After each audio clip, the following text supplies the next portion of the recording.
Car rentals can be the most stressful part about planning travel. It can seem like rental companies are just straight up out to get you with hidden fees, insane prices, and often enough fine print to write a book or two. But it doesn't have to be a hassle to rent a car. In fact, after watching this video, you might just find yourself looking forward to the next time you've got to rent a car. As I travel constantly year over year, I've had to book way more than my fair share of rentals. And knowing how to hack my way to getting the best possible rental car deals has been a big reason that I've been able to travel so much for so long. In this video, we'll be going over 10 hacks that frequently save me a lot of money on car rentals.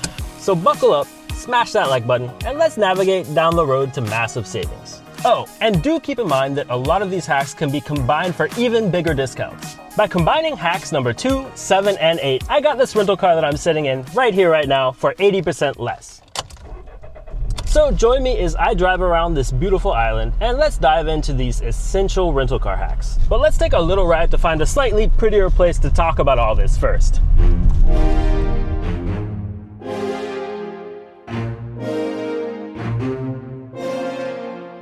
Well, I think I found a nice spot here. Let's check it out. Hack number 1. Always start with meta search websites. Man, there are a lot of motorcycles out here today. But anyway, I usually start my car rental searches by opening up a few different car rental search websites.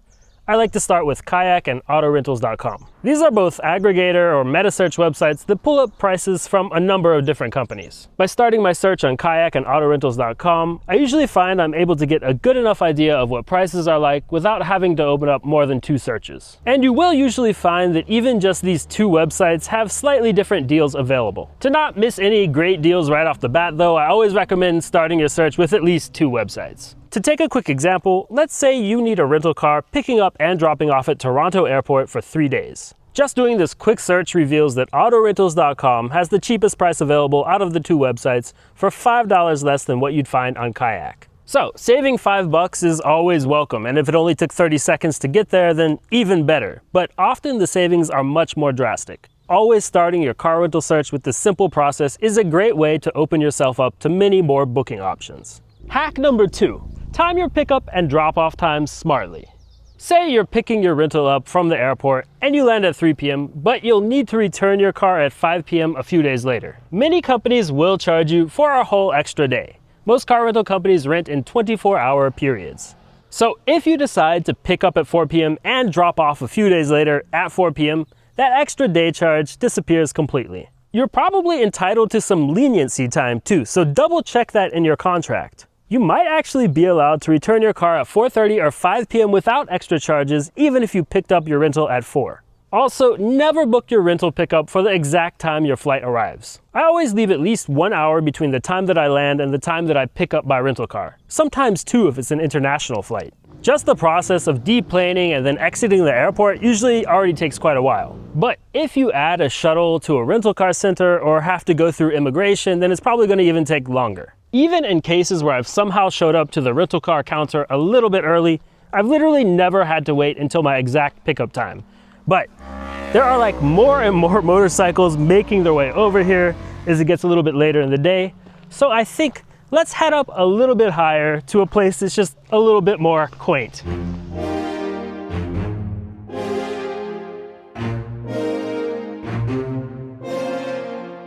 Well, I think I found an adequate place to stop and talk to you for a little bit longer. It's much sunnier up here, and by the way, did I mention this island is a volcanic island? Well, anyway, here's hack number 3. While you probably should fear falling down there, do not, I repeat, do not fear one-way car rentals. Most people think one-way car rentals are always going to be more expensive, but that's just not true. They could be, but often they're not. Sometimes they're even cheaper. I've saved a lot of money by simply playing around with my pickup and drop-off locations. To just take an example, I often visit South Florida where there are a ton of rental car offices all around. Sometimes picking up from one airport rental car office, say West Palm Beach, and returning to another, I don't know, Miami or Fort Lauderdale, can actually turn out to be cheaper than returning to the place that you picked your car up at. And one other thing about one-way rentals is that sometimes when you're looking to book directly on a rental car company's website, they'll actually charge a one-way rental fee.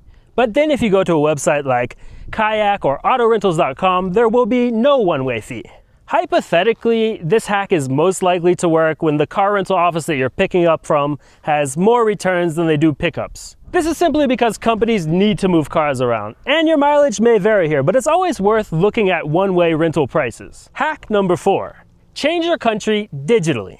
This is one of my absolute favorite hacks to booking really any kind of travel deal, and it saved me thousands on rental cars. Prices will often change depending on what country's version of a rental car website you're searching on. That means the exact same car for the exact same dates can be a lot cheaper simply by using a VPN. Since we're pretty familiar with Kayak by now, let's pull a search up. Say you happen to need an intermediate SUV for a week picking up and returning at Tucson Airport. The US version of the website says the cheapest price is $493 US.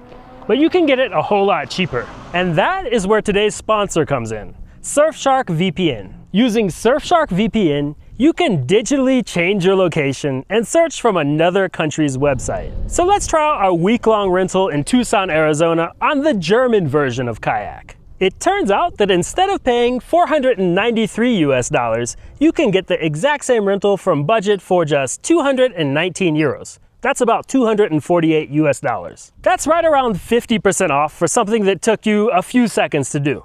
All you have to do to change the country you're searching from is change your IP address. If you're not familiar, just think of your IP address as the same thing as your home address, but for the internet. When you use Surfshark VPN to set your IP address to another country, websites simply think you're browsing from that country. Note that our original US search is on kayak.com, while the much cheaper price can be found on kayak.de. The whole thing about it is that a Surfshark subscription costs way less than the $245 US you can save by just using Surfshark once. Imagine if you travel most of the year like I do, Surfshark VPN could easily save you thousands of dollars using this technique. On top of that, Surfshark VPN keeps you safe online even when you're not searching for travel deals. Whether you're using the internet on a public Wi-Fi network or from home, there's just no reason to be sharing your IP address with companies that have absolutely no business knowing it. Plus, in many countries around the world, you'll find that many websites are blocked. Whether you want to watch US Netflix in Asia or just access a blocked website anywhere, Surfshark VPN has got your back. I've personally been using Surfshark VPN for years now. It's fast, it's reliable, and it's super easy. If you want to try it out now, head down to the link in the description for an exclusive deal. And if you're not completely satisfied, you can always get your money back for up to 30 days after purchasing. But I'm pretty sure you're gonna be satisfied if you use Surfshark the way I do. Big thanks to Surfshark VPN for sponsoring this video and giving us all an essential tool to travel smarter. Head down to the link in the description and purchase your Surfshark subscription to start saving big on rental cars today. So, hack number 5, book early and make it refundable. Rental prices usually go up closer to your trip, not down. So really, as soon as you know your dates, I recommend booking something refundable. That way, you lock in the best rate possible, but can cancel if a better price becomes available later. If prices don't drop, no worries, you've already got a solid deal booked. But if they do, then obviously you can save even more. Just make sure to keep in mind that some rental companies out there will only offer non-refundable bookings on their own websites. Sometimes, to get around that, you can use a third-party website to get a refundable rate. As usual, all of this always involves having to read at least some of the fine print. But luckily, most of those kinds of documents are available online, and you can basically just use Command F and then search for the term that you're looking for and just read a part of the fine print. I mean, yes, ideally you would actually read all 2 books of fine print, but let's be honest, not everybody does that. So anyway, even if way before you're traveling, you have to pay a little bit more for a refundable rate, it will always pay off in the end because either you'll rebook and get a cheaper rate, or, as can often happen when you book stuff further out, if you have to change your travel plans, you won't have to pay for the reservation without actually being able to use it. Hack number 6. Consider booking from a non-airport location.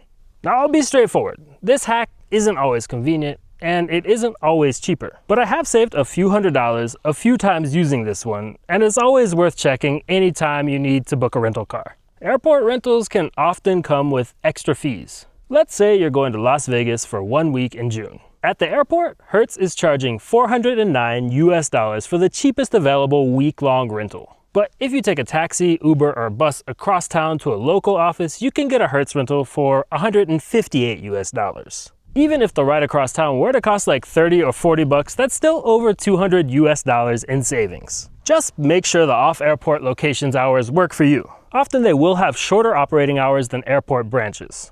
Generally, Kayak will filter your results based on pickup and drop-off time. Meaning if your pickup or drop-off location happens to be closed at the time that you need to pick up or drop off your car, it shouldn't show up in the search. But every once in a while, the hours in Kayak aren't like 100% right, so it's always worth double-checking that. Hack number 7. Look into local companies. While big chain rental car companies like Hertz, Enterprise, Sixt, and so on will pretty much always show up on meta-search sites, that doesn't necessarily mean they have the best deal. I've saved hundreds of dollars on multiple occasions simply by booking with a smaller local company that I found through a search or even on Google Maps. This option does not exist everywhere, but when prices are high across the board, it's definitely worth a look. That's actually how I ended up renting this Volkswagen my wife and I are touring the beautiful island of Tenerife with right now. I needed to rent a car for a week here, and I wanted to pick the car up in the north of the island and drop it off in the south of the island. When I popped my search into Kayak though, rental car companies were charging prices of up to $500 for a week. Thing is though, the company I ended up renting from can only be booked on their own website or on the phone. I guess you could say they're pretty old school. But the total price for a week-long rental turned out to be €69.97, which is somewhere around $80 US. That's hundreds of dollars in savings just by doing a little bit of research. But there's still more to it. Booking with local companies like this can be beneficial for a number of reasons. Hack number 8. Sometimes longer actually equals cheaper. This might sound weird, but sometimes a week-long rental can actually turn out to be cheaper than a rental for just a few days. When I was first planning this trip, I actually considered booking for less than a week. But as it turned out, at least for my dates, a 2-day rental was actually the same price as a 7-day rental. In this case, I'm actually able to make use of the car for the full 7 days. But looking at longer rentals can actually be smart even if you don't need the car for the full time. If you do plan to return the car early though, it's always best to make sure that the company does not charge extra for that. In my experience, most companies don't, but I have seen a few larger chains charging extra for that in some countries. But there's even another element at play here that booking local can sometimes help you out with too. Hack number 9. Don't fall for upsells at the counter. Rental agents are often incentivized to upsell you on just about everything. Stuff like insurance, upgrades, prepaid fuel, or GPS. I find this to be especially common with chains that appear to have lower rental prices. On top of that, usually anything being upsold to you by a rental car agent is going to be pretty marked up.